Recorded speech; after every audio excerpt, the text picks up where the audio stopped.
خدا یسوع مسیح کے زندہ بابرکت اور جلالی نام میں آپ سب کو تحسین اور شکانہ کا سلام۔ خدا آپ سب کو بہت زیادہ برکت دے۔ ہم خداوند کی تعریف کرتے ہیں، دعا کرتا ہوں میں کہ خداوند کی آواز، خداوند کی مرضی، خداوند کی پہچان، خداوند کا رحم اور فضل ہماری زندگیوں میں بہت گہرائی کے ساتھ کام کرے، اور خداوند اپنے جلال کے لیے اپنی بزرگی کو، اپنے اس زندگی کے پانی کو جو اس نے ہمارے لیے رکھا ہے ہماری زندگیوں پر انڈیلے، اور اپنے روح میں سے، اس مسح میں سے ہم پر انڈیلے۔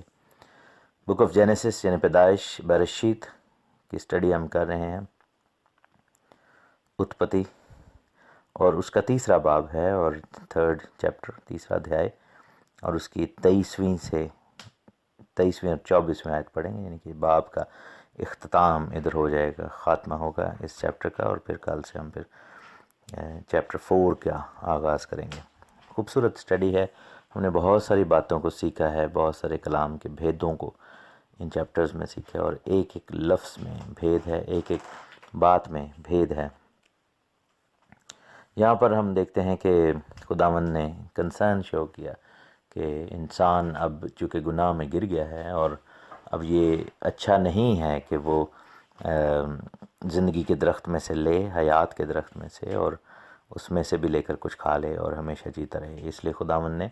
آدم کو حیات کے درخت میں سے اور کھانے سے منع کر دیا اور باغ میں سے نکال باہر کیا۔ آج ہم وہ واقعہ پڑھیں گے کہ خداوند نے نکال باہر کیا ان کو۔ لکھا ہے 23ویں آیت میں کہ اس لیے کہ خداوند خدا نے اس کو باغ عدن سے باہر کر دیا تاکہ وہ اس زمین کی جس میں سے وہ لیا گیا تھا کھیتی کرے۔ چنانچہ اس نے آدم کو نکال دیا اور باغ عدن کے مشرق کی طرف کروبیوں کو اور چوگرد گھومنے والی شعلہ زن تلوار کو رکھا کہ وہ زندگی کے درخت کی راہ کی حفاظت کریں۔ تو یہاں پر ہم دیکھتے ہیں کہ خداوند نے اب باغ میں سے نکالا ہے، باغ کے پریولیجز جو ہیں وہ آدم کے لیے منع کر دیے گئے، اور مشرق کی طرف نکالا، اور 2 کروبی وہاں پر کھڑے کر دیے گئے۔ اس ساری سچویشن کو جب دیکھا جائے ہیکل کے تناظر میں، جب خداوند نے ہیکل بنائی تھی، تو ایک بڑی زبردست پکچر ہمیں نظر آتی ہے۔ میرے ساتھ آپ دیکھیں، پہلا سلاطین یعنی فرسٹ کنگز، اس کا 6واں چیپٹر، اور اس کے چیپٹر کی آیت نمبر 20 سے ہم دیکھیں گے، بلکہ 19 سے لکھا ہے کہ اس گھر کے اندر یعنی ہیکل کے اندر بیچ میں الہام گاہ تیار کی گئی تاکہ خداوند کے عہد کا صندوق وہاں رکھا جائے، جس کو پاک ترین مقام دا ہولی آف ہولیز کہا جاتا ہے۔ اور لکھا ہے کہ الہام گاہ اندر ہی اندر سے 20 ہاتھ لمبی اور 20 ہاتھ چوڑی اور 20 ہاتھ اونچی تھی، کیوبک جو ہے اس سٹائل میں بنائی گئی تھی۔ اور لکھا ہے کہ اس نے اس پر خالص سونا منڈھا اور مذبح کو دیودار سے پاٹا، اور سلیمان نے اس گھر کو اندر اندر خالص سونے سے منڈھا، اور الہام گاہ کے سامنے اس نے سونے کی زنجیریں تان دیں اور اس پر بھی سونا منڈھا، اور اس پورے گھر کو جب تک کہ وہ سارا گھر تمام نہ ہو گیا اس نے سونے سے منڈھا، اور الہام گاہ کے پورے مذبح پر بھی اس نے سونا منڈ دیا۔ اور الہام گاہ میں اس نے زیتون کی لکڑی کے 2 کروبی 10 ہاتھ اونچے بنائے، اور کروبی کا ایک بازو 5 ہاتھ کا اور اس کا دوسرا بازو بھی 5 ہی ہاتھ کا تھا، ایک بازو کے سرے سے دوسرے بازو کے سرے تک 10 ہاتھ کا فاصلہ تھا، اور 10 ہی ہاتھ کا دوسرا کروبی تھا۔ دونوں کروبی ایک ہی ناپ اور ایک ہی صورت کے تھے۔ اور لکھے کہ ایک کروبی کی اونچائی 10 ہاتھ تھی اور اتنی ہی دوسرے کروبی کی تھی، اور اس نے دونوں کروبیوں کو اندر کے مکان کے اندر رکھا، یعنی کہ پاک ترین مقام کے بالکل آگے۔ اور لکھا ہے کہ ان کروبیوں کے بازو پھیلے ہوئے تھے، ایسا کہ ایک کا بازو ایک دیوار سے اور دوسرے کا بازو دوسری دیوار سے لگا ہوا تھا، اور ان کے بازو گھر میں ایک دوسرے سے آ کر ملے ہوئے تھے۔ اس نے کروبیوں پر سونا منڈھا، اور اس نے اس گھر کی سب دیواروں پر گردا گرد اندر اور باہر کروبیوں اور کھجوروں کے درختوں اور کھلے ہوئے پھولوں کی کھدی ہوئی صورتیں کندہ کی۔ اب یہاں پر آپ دیکھتے ہیں کہ ہیکل کی جب تعمیر ہوتی ہے تو اندر کا مقام جو ہے، جہاں پر پاک ترین مقام ہے اور عہد کا صندوق رکھا گیا، جس میں زندگی کے درخت کی خوبیاں تھیں، یعنی عہد کے صندوق کے اندر وہ سب چیزیں تھیں جو زندگی کے درخت یعنی مسیح کی طرف اشارہ کرتی ہیں، جس میں آبویسلی وہ من تھا، وہ عصا تھا، اور وہ کلام مقدس تھا، تختیاں تھیں. اور ہم دیکھتے ہیں کہ وہ ساری تصویر جو ہے، یعنی کہ پاک ترین جو ہولی آف ہولیز ہے، اس تک جانے کے لیے درمیان میں جو رکاوٹ بنائی گئی، جو پردہ سیکنڈ ٹیمپل میں جو بنایا گیا تھا وہ پردہ تھا، پردے کے اوپر وہ کروبی بنائے گئے تھے. فرسٹ ٹیمپل میں جب سلیمان بادشاہ نے ٹیمپل بنایا تو وہ اس نے لٹرل کروبی بنائے تھے اور اوپر سونا منڈ دیا تھا جو کہ آچھی کروبی لگتے تھے، اور وہ ایسے کھڑے تھے کہ ایک کا ہاتھ، یعنی پاؤں ایسے ہاتھ پھیلائے ہوئے تھے، پاؤں کہہ رہے ہیں، ہاتھ پھیلائے ہوئے تھے، اور ایک دیوار سے ٹچ ہوتا تھا، دوسرے کا دوسرے، اور دونوں کے ہاتھ آپس میں بھی مل رہے تھے. تو ایسے لگ رہا تھا جیسے دو بہت بڑے فرشتے کھڑے ہیں، 10 ہاتھ اونچے، یعنی کہ تقریباً 10 سے 20 فٹ اونچے وہ جو ہے وہ کھڑے تھے، کروبی فرشتے بنا کر کھڑے کیے اور ان پر سونا منڈ دیا، اور ایسا لگتا تھا جیسے وہ راستہ روک کر کھڑے ہوئے ہیں. اور یہی وہ پردہ تھا جو یسوع مسیح کی صلیب کے ساتھ کٹ گیا، اور وہ جو راستہ روکنے کا سسٹم تھا اس کو ختم کر دیا گیا. اور دیواروں پر درختوں کی، پھولوں کی اور فرشتوں کی اور ان تمام چیزوں کی جو وہ تصاویریں کندہ کی گئیں. اور جب کوئی اس گھر میں جاتا تھا ہیکل میں تو یوں لگتا تھا جیسے کسی باغ کے اندر پھر رہے ہیں، اور باغ بھی کون سا؟ باغ عدن، خداوند کا باغ، اور سامنے نظر آتا تھا تو ایک راستہ جیسے نظر آ رہا ہے پاک ترین مقام کے اندر جانے کے، جس کی دوسری طرف زندگی کے درخت کی تمثیل یعنی کہ عہد کا صندوق پڑا تھا، لیکن درمیان میں 2 کروبی کھڑے تھے جو کہ صرف اور صرف اس چیز کا نشان تھے کہ جب تک گناہ کا کفارہ نہ ہو جائے تب تک وہ کروبی جو ہیں وہ کھڑے ہی رہیں گے. یہ وہ کروبی ہیں. اور یہ سارا نقشہ کیوں بنایا گیا تھا ہیکل میں؟ سلیمان بادشاہ نے جب ہیکل بنائی تھی، کیونکہ یہ اس چیز کا نشان تھا کہ جب ہمارا باپ ابراہیم اور ہماری اماں یعنی حوا وہ باغ سے نکل رہے تھے تو سائیڈوں پر درخت اور کروبی نظر آ رہے تھے، اور سب کچھ جو ہے وہ باغ کا ایسے درخت اور پھول اور پودے اور یہ سب کچھ تھا. اور جب ان کو باہر نکال دیا گیا تو وہاں پر خداوند نے فرشتوں کو کھڑا کیا گیا، کروبیوں کو کھڑا کیا، اور چوگرد گھومنے والی شعلہ زن تلوار کو رکھ دیا کہ وہ زندگی کے درخت کی راہ کی حفاظت کریں. وہ اب آدم اندر نہیں آ سکتا تھا، آدم کے لیے وہ دروازہ بند ہو گیا، اور وہ دروازہ تب ہی کھلنا تھا جب دوسرا آدم اندر آتا. اور باغ عدن کے مشرق کی طرف کروبیوں کو رکھا گیا، یعنی کہ باغ عدن کے مشرق کی طرف آدم کو بھی نکالا گیا. اور مشرق جو ہے، ایسٹ جو ہے، وہ جدائی، خداوند سے دوری کا نشان ہے. نیک سامری کی تمثیل میں ہم پڑھتے ہیں کہ ایک شخص جو تھا جس کو ڈاکوؤں نے گھیرا تھا، وہ یروشلم سے یریحو کی طرف جا رہا تھا. یروشلم جو ہے وہ خداوند کا گھر ہے، اور یریحو جو ہے وہ اس کے ایسٹ میں ہے، مشرق کی طرف سے ہے. اور عام طور پر یہی روایت کہتی ہے کہ یروشلم جو ہے وہ جگہ تھی جہاں پر باغ عدن کا وسط تھا، اور جہاں پر آدم کو نکالا وہ جیریکو کا ایریا تھا. اور جیریکو وہ سٹی تھا جو کہ ابلیس کا، گناہ کا شہر تھا، اور وہاں پر ہم دیکھتے ہیں کہ وہ سب سے بڑا اسٹرانگ ہولڈ تھا جس کے خلاف خدا نے کہا تھا کہ اس کو دوبارہ ریبلڈ نہ کیا جائے. لیکن بنی اسرائیل نے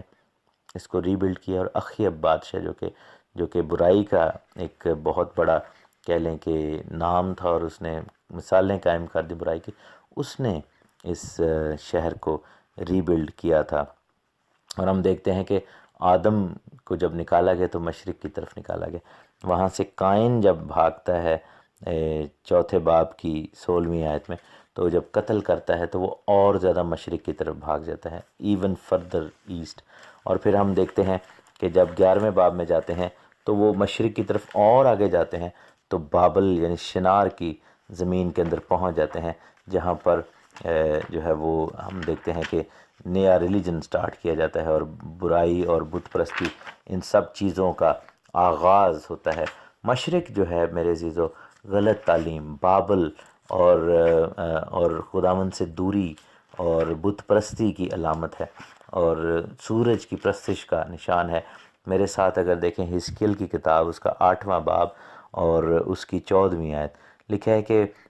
تب وہ مجھے خداوند کے گھر میں شمالی پھاٹک پر لایا، اور کیا دیکھتا ہوں کہ وہاں عورتیں بیٹھی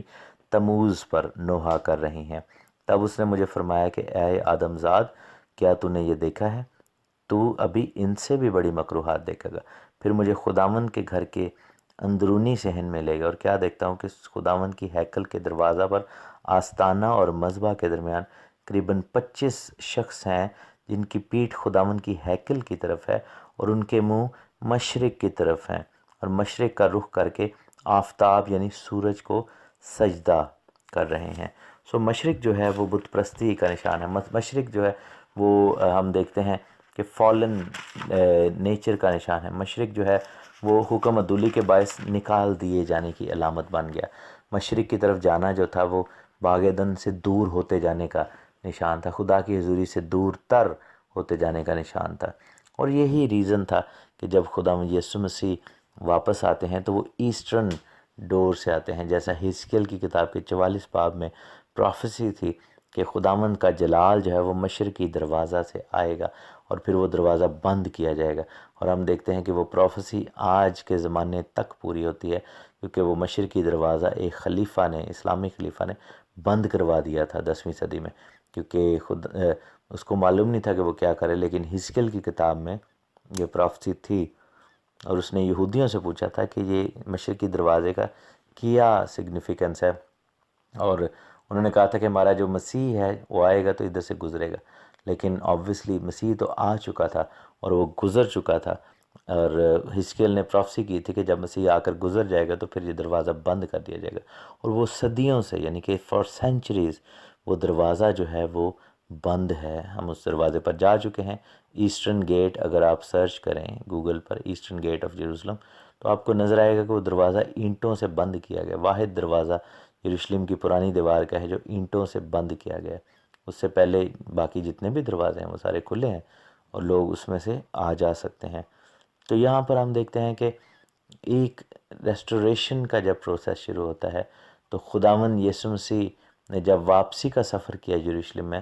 تو وہ مشرق کی طرف سے واپس آ رہے تھے۔ جیریکو میں یعنی یریحو میں جب پہنچے تو وہاں پر زکئی کو وہ ملے،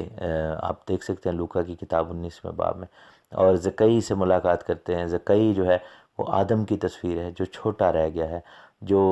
مسیح کو دیکھنا چاہتا ہے اور گناہ میں گرا ہے اور وہ اس درخت پر چڑھا ہے۔ اور ہم دیکھتے ہیں کہ آگے جاتے ہیں جیریکو سے، وہ شخص جس کو ڈاکوؤں نے پکڑ کر گھیرا مارا وہ بھی آدم کی تصویر ہے، ہم سب کی تصویر ہے کہ اب وہ خدا کے گھر سے نکال دیا گیا ہے اور وہ مشرق کی طرف جا رہا ہے، اور راستے میں ڈاکوؤں میں، بدروحوں میں، گندی تاثیروں میں، بری تاثیروں میں گھر چکا ہے۔ لیکن ہم جو ہے دیکھتے ہیں کہ آدم ثانی یعنی کہ سیکنڈ ایڈم جو کہ خداوند یسوع مسیح ہیں وہ واپس آ رہے ہیں یریکو کی طرف سے یروشلم کے اندر، یعنی کہ موت کے گڑھ اور گناہ کے شہر سے واپسی کا سفر خدا کے گھر میں یعنی یروشلم میں آ رہا ہے، وہاں پر ہو رہا ہے، اور گدھی کے بچے پر لادو پر بیٹھے وہ سوار ہو کر آتے ہیں اور مشرقی دروازہ سے اندر خدا کے گھر میں آتے ہیں۔ اور اسی انٹری کا اینڈنگ کب ہوئی کہ جب صلیب پر ان کے کیلوں سے گاڑ کر ان کو جان لے لی گئی، تو لکھا ہے کہ وہی دروازہ جو کہ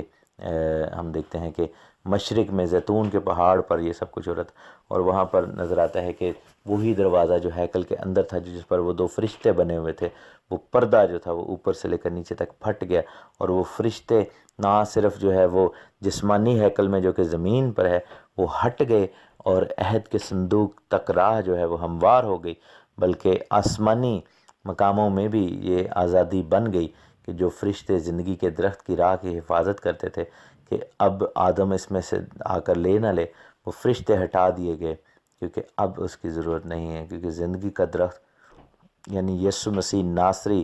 تک ہماری رسائی اب اس صلیب اور اس خون کے باعث ہے جو ہمیں میسر ہے۔ تو ہم میرے عزیزو دیکھتے ہیں کہ باغ عدن کی طرف مشرق کی طرف جب آدم کو نکالا گیا تو وہ بھی سگنیفیکنس سے خالی نہیں ہے، وہ بھی اہمیت سے خالی نہیں ہے، بلکہ اس کی بہت بڑی اہمیت ہے اس سارے سسٹم کی، اور وہاں پر بھی خداوند نے بہت بڑا کام کیا۔ اور ہم دیکھتے ہیں کہ آدم کی زندگی میں جو کچھ ہوا مسیح نے آ کر ہماری زندگی میں اس کو ریسٹور کیا ہے۔ خداوند خدا آپ سب کو بڑی برکت دے۔ توبہ کریے اور بپتسمہ لے لیجئے، مسیح کی آمد ثانی قریب ہے، اور اب وہ چاہتا ہے ہم اس دنیا سے، دنیا کی تعلیمات سے، اس دنیا کی تمام برائیوں سے آزاد ہو کر اس کی بادشاہی میں شامل ہو جائیں اور ہمیشہ کی زندگی کو حاصل کریں۔ خداوند آپ کو بڑی برکت دے، آمین۔